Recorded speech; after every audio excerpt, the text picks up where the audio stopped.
Hello, it's Thursday, so welcome to Therapist Thursdays. I'm Megan Rees, your host, and today my guest is Mia Gajdosik, and I'm so excited to welcome her today. We have so much to talk about. We already had a lively discussion, so it's already on fire. It's already time to go. Um, Mia, why don't you introduce yourself and the folks that you work with? Thank you, Megan. Megan, I just want to say, first of all, thank you so much for having me here. What a gift you're offering to the viewers, the people listening, the people who are thinking about therapy. Yes, other therapists. I feel very honored to be here and just very grateful that we got to meet each other and are now kind of here together today. So I'm a therapist in the Bay Area. I specialize in working with young people and adults. I would say mostly women are my clients, but I have a handful of men as well. Uh, ADHD, autism, trauma, OCD, phobias. That's my kind of jam. Even, psychosis, DID, kind of whatever trauma touches all of those little parts. And I have an in-person practice in Berkeley and in San Francisco. And I really love what I do as a therapist. So I am really excited to share my practice a little bit and also the hot topics of therapists, that what we think about, Yeah, what the things that we dream about at night, and well, they keep us up so we can't dream. right, exactly, exactly. Yes. Amazing. Well, I always love to start by asking people like, how did you end up becoming a therapist? The type of therapist you are, like, what's your journey to here? Yes, thank you for asking, Megan. And if it's okay, I also want to ask you about you, because I kind of want to refresher a little bit. Yeah, Yeah, if you don't mind me asking as yeah, well. Yeah, just to kind of make it a conversation. yeah. Yeah. Okay, Um, who goes first? You go yeah. first. Okay, I'll go first. I'll go first. Yes, thank you, Megan. So the population that I work with is, oh no, how I came into therapy. Yes. So I'm very very open with my clients, when it's appropriate, like professional use of self, how I share, if it's relevant for them in their journey, my own experience with mental health. I entered mental health, really, I think my whole life I've been in mental health, but in my own journey, I started therapy in college, and I kind of got a little taste of what that was like, and dove deeper in grad school, doing my own therapy, and then also in supervision. A lot of the stuff that I have growing up will come out in therapy, and that's part of the work that we learn as therapists, how to be aware of that and hold it for ourselves so it doesn't interfere with the work of the clients. But I really believe it's important to see people for who they are, not approaching them from a medical model, not a deficit model. I'm really not about that. I hate doctors. Sorry, I said it. I hate psychologists. Sorry, I'm gonna get burned. I really love people who are looking at people for their strengths and for the things that they have to offer, and not looking at them as a problem or a disease or even diagnoses. I'm very careful around diagnosing people. I always say, you are not your diagnosis. You are who you are. I say their name and I say, this is helping me to know what treatments to use, how to approach my work with you, but it doesn't, you exist beyond the bounds of this box of your diagnosis. And I don't even have to uh, use these terms. We can also come up with alternative ways of how to say it. And we'll talk about their diagnoses as an empowering thing for them, getting to know themselves better, helping them to feel seen and not alone in their experience. But so that's kind of my approach, like very, person centered, very trauma informed, drawing from my own, background in my own mental health journey, in my own growth journey, and also in the trainings that I've done in my schooling. I really love to see people in their person, in their environment model, and collaborate with them in their care. Never telling them what they should do or need to do, but always asking them what they think, honoring that they're the experts in their lives. I think I answered a very different question, Megan, but here we here we are. Oh, good stuff. I'm like, oh, this is why I like you. Like, Uh, same, Megan, same. And I would love to hear you too, Megan. Tell me, like, so you're a drama therapist and you specialize in work related stress and issues. Tell me if that's okay. I just want to bring Yeah, it to the conversation. Yeah. thanks for asking. Yes, absolutely. And I think for all the viewers, they would love to also hear it too, to kind of know, just hear it again. Yeah, awesome. So, similarly, I was like kind of on the struggle bus in high school, some depression, and I also found theater in high school. And it's so those two things have always kind of like related to each other, this idea of expressing myself through creative means. As a teen, it was like dark poetry in my room or whatever, or, Yes, yes. acting or creating or collaborating. And then in Mhm, college, I was a theater major and I was like in the middle of writing my play, and we mhm. had a tragedy happen very close within the Oh, space that I was in. mm, I sort of became the person, I was an RA, and I became the person that everybody came to like process what had happened. And so this like the theater making and the processing were happening simultaneously. And that mhm, same year, my cousin who was studying music therapy came to California to do his internship. And I was mm. like, whoa, whoa, whoa, like music therapy. Like, certainly there must be theta therapy. So I Yahooed it because Oh, the beginning of the internet and found that there was drama therapy, and it just clicked. I was like, yeah, that's it. Because wow. the arts have been so healing for me, and it's how I'm oriented. I'm a very playful person. I'm comfortable with spontaneity, with improvising, with storytelling, and Uh-huh. so I use all of that in my work. And Amazing. my start, at my first years, I was working with children with severe trauma experiences and with people with severe and persistent mental health Mm, issues. So, people with mm, all kinds of mental illness diagnoses, and they were definitely like in the system. And so I understand a lot of mm. what you're saying about just the way that looks and how that treats people and that whole level of harm that happens in the medical model. Yep. Um, Oh, yeah. at some point, I sort of pivoted away from direct care, or sort of took a pause on it, and I started working, doing learning and development, Mm, and had some kind of rough experiences at work, and mm, had done my thesis about like work impacting mental health. And so then I was like, wait, what am I doing? Like, this is what I should be specializing in. So I have lived experience with like workplace, kind of trauma, mhm. Oh, yeah. and so Mhm. I have that level of empathy, and those are people that I want to serve in therapy. And I also do a little bit of work trying to help companies to stop doing those things that impact people's mental illness. I would love to impact the system so that it stops harming the individual. I love that, Megan. Thank you. Yes, yes, yes. Tell me more, Megan, tell me more. No, I want Yeah, 'cause that's great.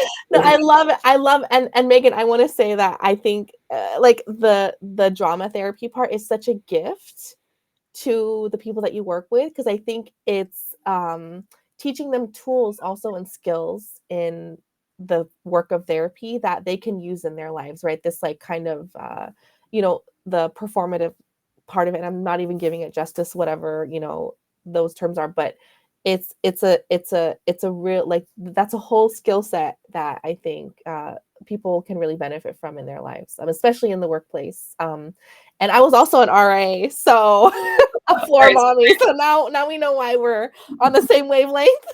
do some research, like you're the RA to therapist pipeline. I think Right. that's actually how it became about when I was a RA. I think that's when I really yeah, yeah, wonderful. Amazing. Thank you for sharing, Megan. Yeah, thanks for asking. Yeah, of course. Yeah, so I know that we're both really passionate about the business of therapy, and the things we wish consumers knew more about, and what it means to like have a sustainable practice and all of that stuff. So today I would love to like dive in a little bit about insurance, why we take it or don't take it, what it actually looks like in the day to day, and maybe we'll get to talk a little bit about the way mental health tech companies seem to be trying to solve the problem, but potentially making it worse in some ways. Mhm. So yeah, should we just kick off a little chat about insurance? Let's just do it. Yeah, I love it. I mean, I think about this all the time. all the time from an ethical standpoint. As a person who needed therapy when I was in college and couldn't afford out of pocket, and then wanted and needed to be in network, all the way to now, a small business owner trying to keep my practice sustainable. It's a topic I think about all the time, and it's a very big ethical question for me as well. And so yeah, I have so many thoughts about it. But what I want to, I guess, what I wish you mentioned, like, is there something that you wish consumers would know? And I think, what I think consumers should know is that, the insurance system structure for mental health is not the same as for medicine.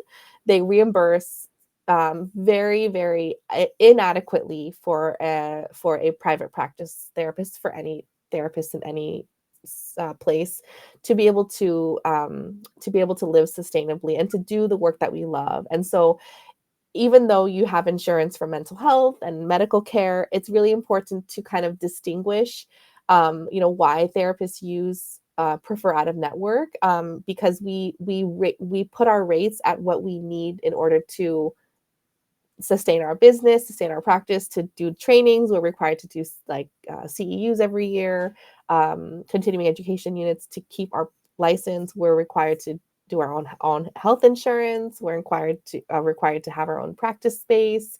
All of these things that help us to do the work that we do.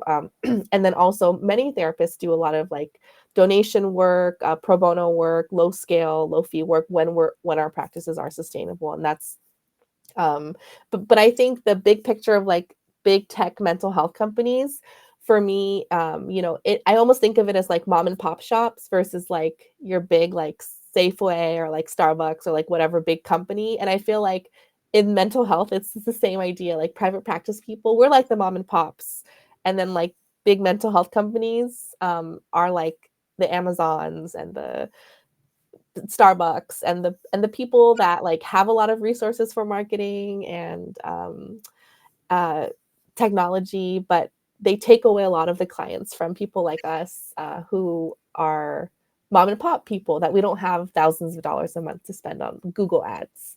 Yeah. Shop local, everyone. Shop local. Shop local.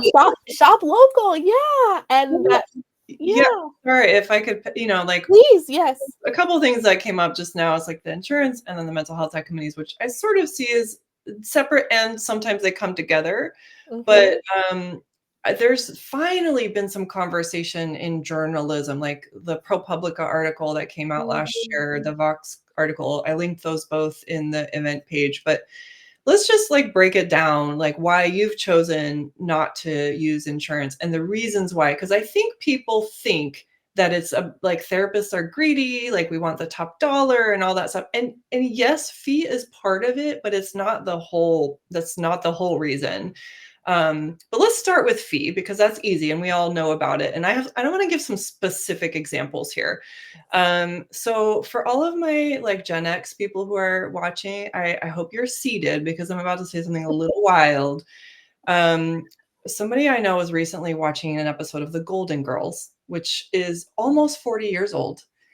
And in this episode, Blanche is talking about going to a therapist in Miami almost 40 years ago, and the fee for that person was $150. Okay. And it was like, oh my God. Well, and I'm going to tell you that all the insurance panels that I know about in California that would reimburse me for services, none of them make it to 150, which None is of the them. fee that was a norm 40 years ago. I can't. I had to take a deep breath. Right? I just like can't. It's insane. It's Yeah. insane. Yeah. We were talking about before we got on, like somebody just found their way through this weird portal that I accidentally ended up on an insurance panel. And the fee that I would get reimbursed is like half of what I just mentioned. And it, like I have to pay for office space. So after my expenses are taken out, like Yeah. I'm literally going to lose money if I take this client. Like I literally can't take this client because I will lose money. So there, Yeah. so So that's many feelings. fee Yeah. is a thing. But you said something earlier I really want clients to know about, like when you're talking about diagnosis and capturing all of that data and especially in the world that we currently find ourselves in. Let's talk a little bit about that and your sort of the ethical implications. Yeah, I love it.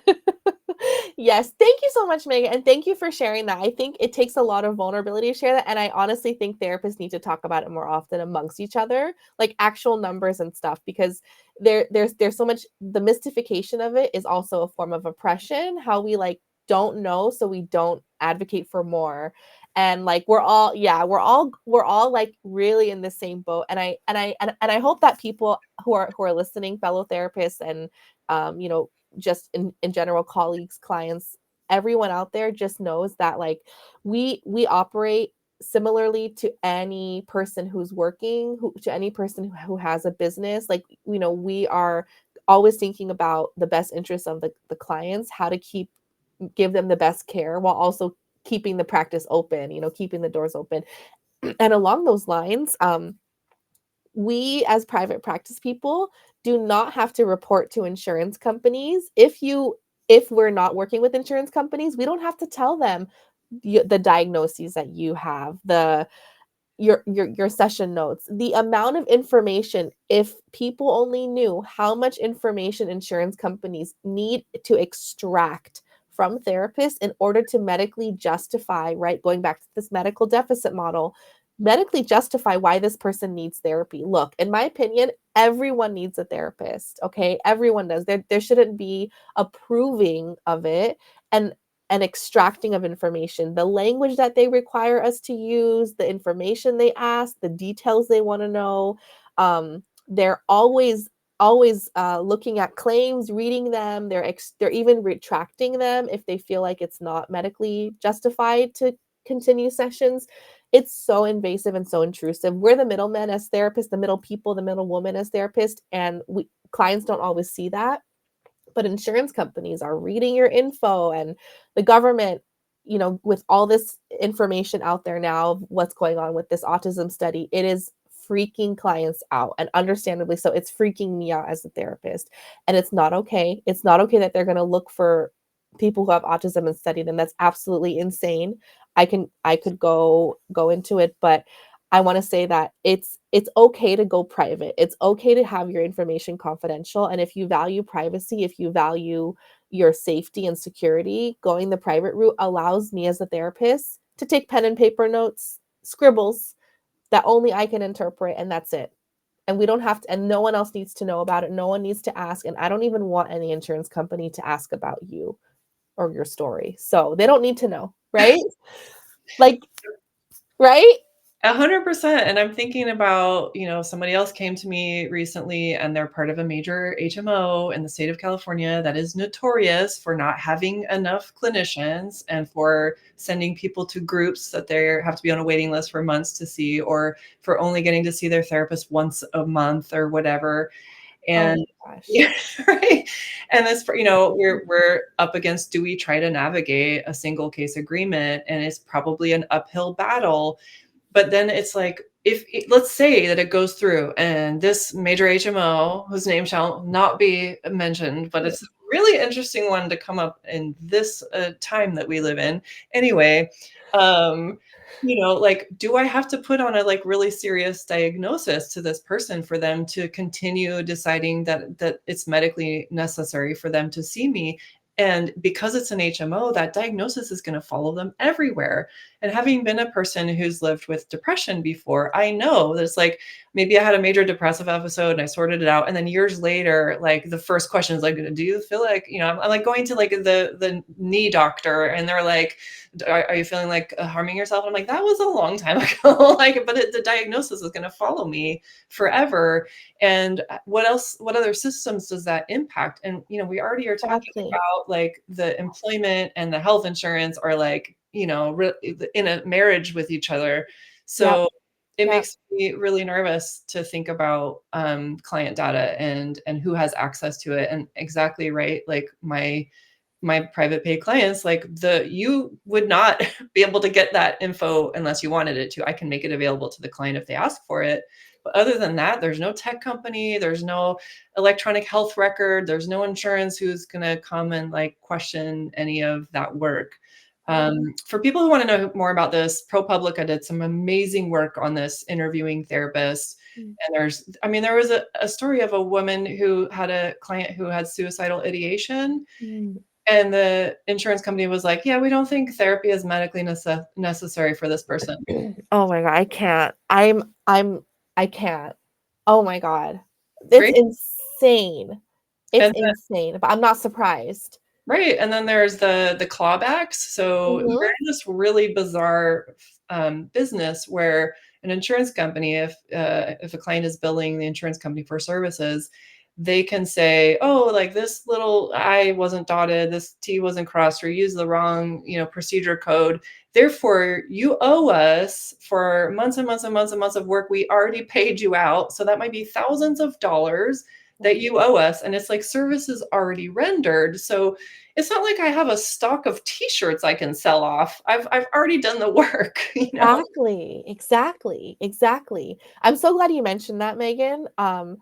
There's so many things that you just said that I'm like, so I felt it like literally in my body, like a buzzing and like a like a butterfly feeling, like when you were talking about the HMO that should not be named and what is happening there. And I just have a few comments about the single case agreement, and then I want to, yeah, is so the single case agreement, you not only have to give them a diagnosis that sounds, that's not generalized anxiety disorder, right? Something more intense. And right, again, everyone listening, this is not what the client is needing or reporting. This is what we have to do in order to justify medical necessity, right? So again, it's a very different level of thinking, doing injustice to the client, and then we have to also write a story. So they require a narrative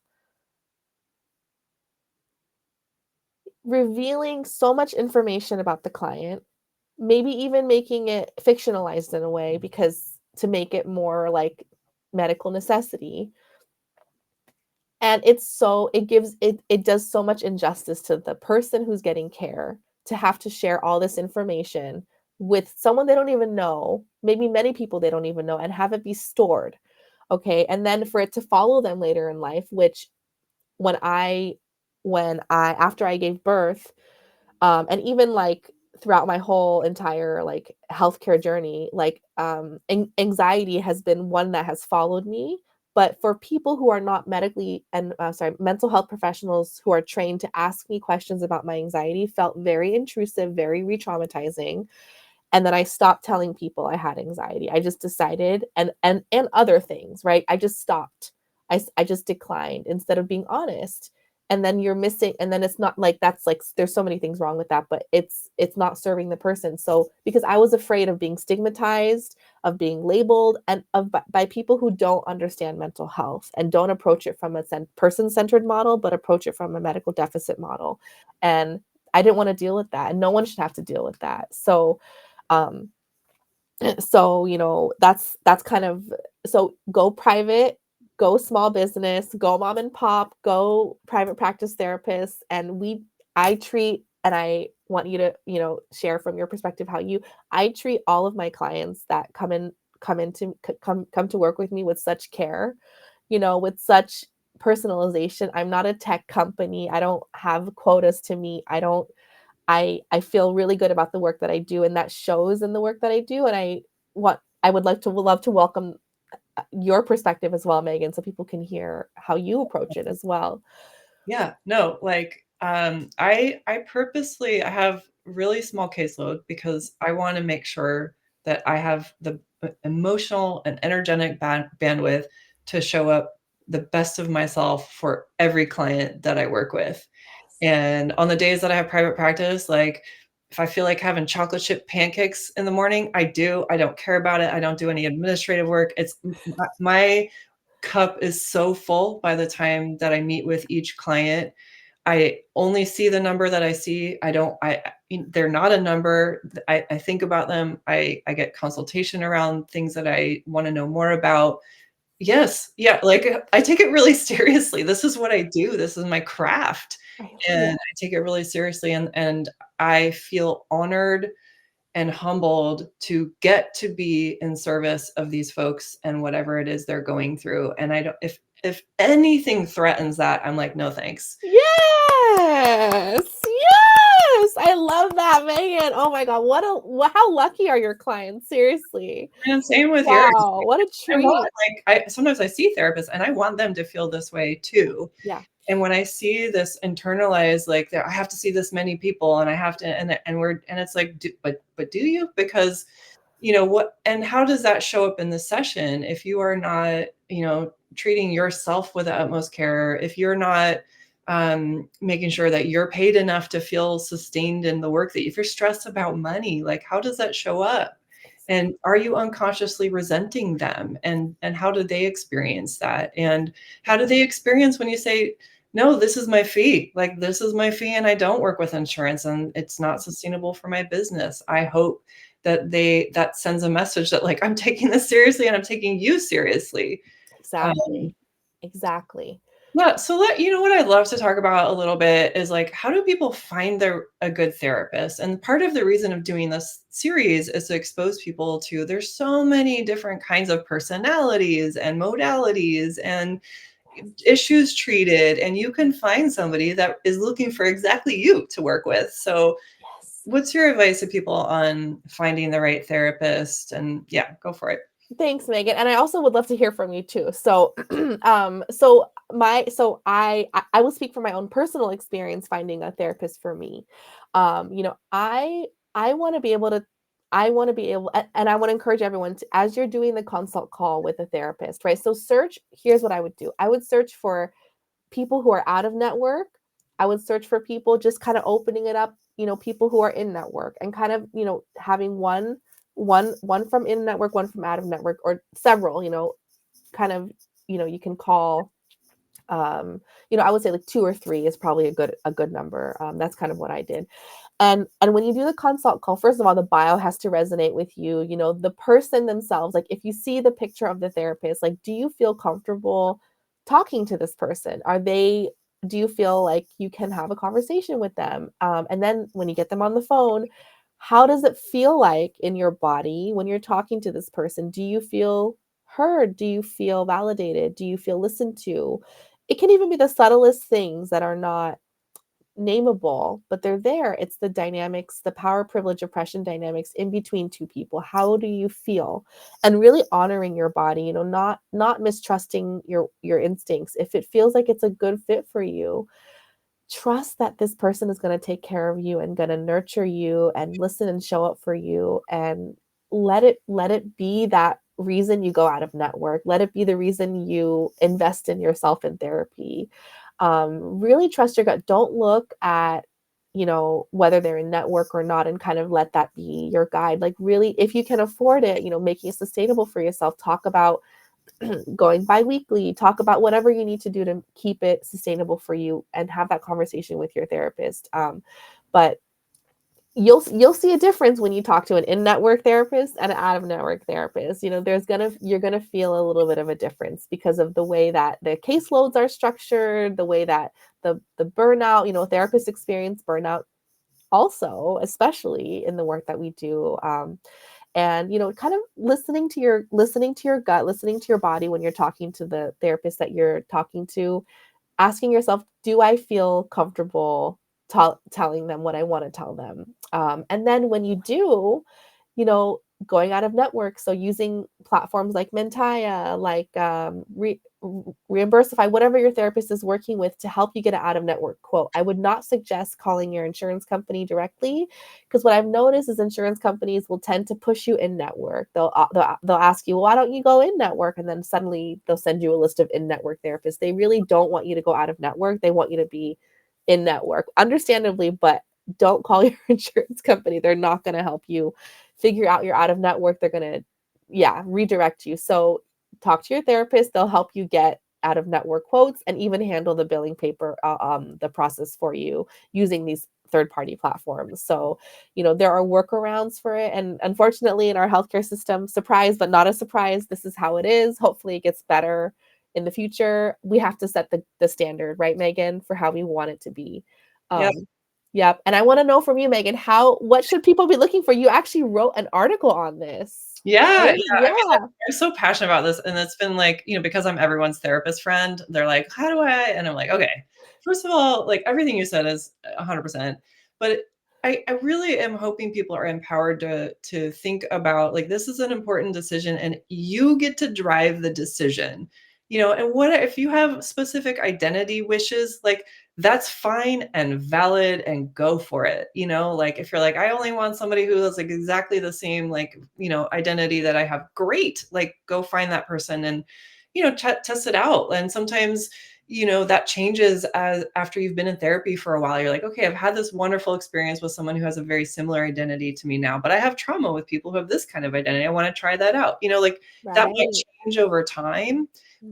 But I think it's so important to trust your gut and to have that initial call and just pay attention to how it feels, because it's a little exposure to how it will feel going forward in the work. And again, I just want to remind everybody that all of the research that's ever been done about what's the giant predictor of success in therapy, it's always about the relationship. The work happens in relationship. So they may have a modality that you like or they don't or whatever. It's all about the relationship. Can you form a therapeutic alliance with this person Mhm. and go with what feels right for you and find you I hope that you will find the right person for you because you deserve that. This is hard enough, right?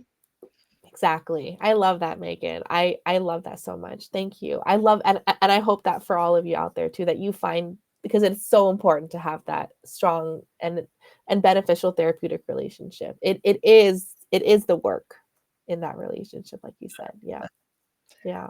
Well, we're a little bit over, but I want you to tell people how they can find you and work with you if you might be the right therapist for them. Okay, thank you, Megan. So, you can just, Google my name, Mia Gajdosik, and I'm on Psychology Today. I have my own website, and you can schedule a consult call. I have like a little Calendly link you can schedule. And I would love to. I welcome all of you to my practice. I will always, and like I'm in my consult. I always say I will listen to kind of what you're looking for, how the issues that you want to work on, and I will let you know how I think I can help. And if I can't, I will also let you know I can't, and I will give you a referral of a wonderful therapist I know who specialize in what you're looking for. So I'm always, if anything, a resource for you to get to the next step. But I welcome you to, yeah, schedule and book and also with Megan, how do we find you, Megan, too? I want to know. All over the place. I love it. Yes. My website is meganlrees.com. And I also I meant to say there's on my fee page, there's some language you can use to try to negotiate if you wanted to if you don't use one of the third parties with your insurance company, because they have not updated the rates that they reimburse at. So like if you're like, but my therapist fee is this and you're reimbursing at that, some language to work through that. But yeah, meganlrees.com. And obviously I'm all over the LinkedIn's. And this episode will be posted on the YouTube channel. And I'll also make sure that all of Mia and my contact information are on the event page. So if you want to reach out, you can do that. And thanks so much for being here today, and find you a great therapist. Thank you, everyone. Thank you so much, Megan. It was such a pleasure to chat with you. I love it so much. I'm so grateful to be here. Thank you for having me. So excited to get to talk to you Yeah. on the stream.